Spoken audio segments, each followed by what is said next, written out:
Welcome to the Ancestral Findings Podcast. The 17th Amendment to the U.S. Constitution allowed for the popular election of U.S. senators. Prior to this, senators in the U.S. Congress were appointed by state legislatures. Allowing American citizens to elect U.S. senators had a number of benefits to the average citizen. This is what you need to know.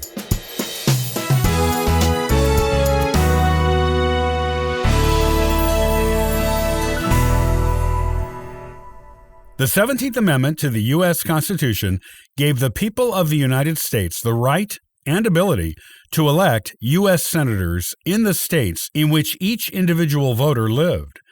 Prior to this, U.S. senators in Congress were selected by the state legislators from their home states.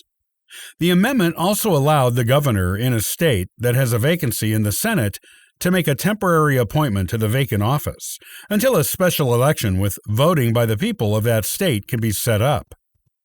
This amendment was proposed by Congress in 1912 and was ratified by the requisite three-quarter of U.S. states in April of 1913.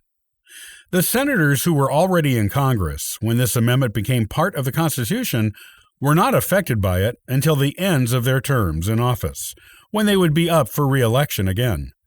The amendment was tested with two special elections in Georgia and Maryland, and then in earnest in the 1914 congressional elections.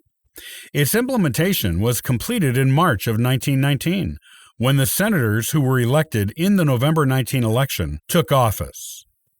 What does it say? The Senate of the United States shall be composed of 2 senators from each state, elected by the people thereof for 6 years, and each senator shall have 1 vote.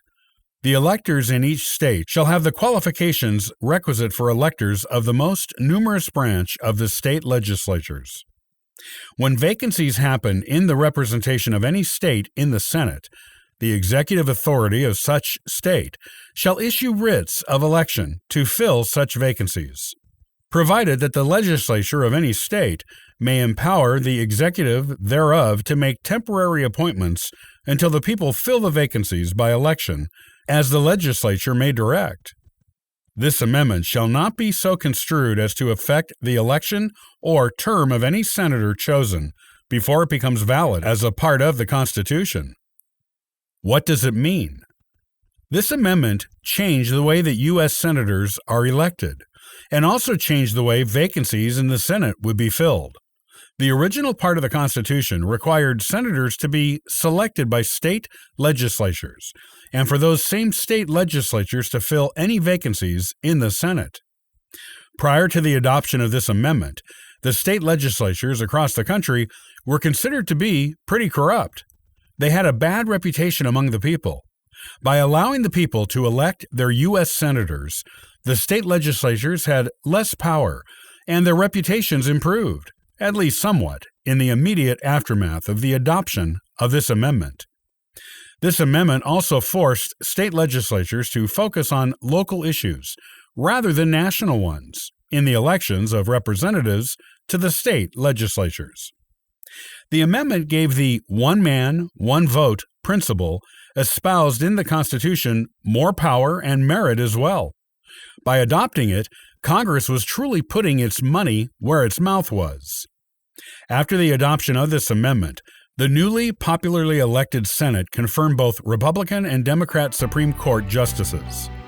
The Supreme Court, in turn, began to apply the Bill of Rights to the states, something that had not been done before.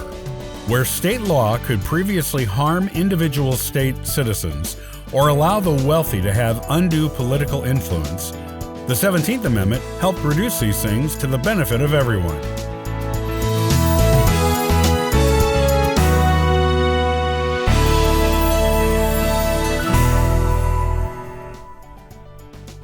Thanks for listening to the Ancestral Findings Podcast. Visit ancestralfindings.com and download a free ebook and sign up for the historical postcard giveaway. I hope you have a wonderful day. Happy searching!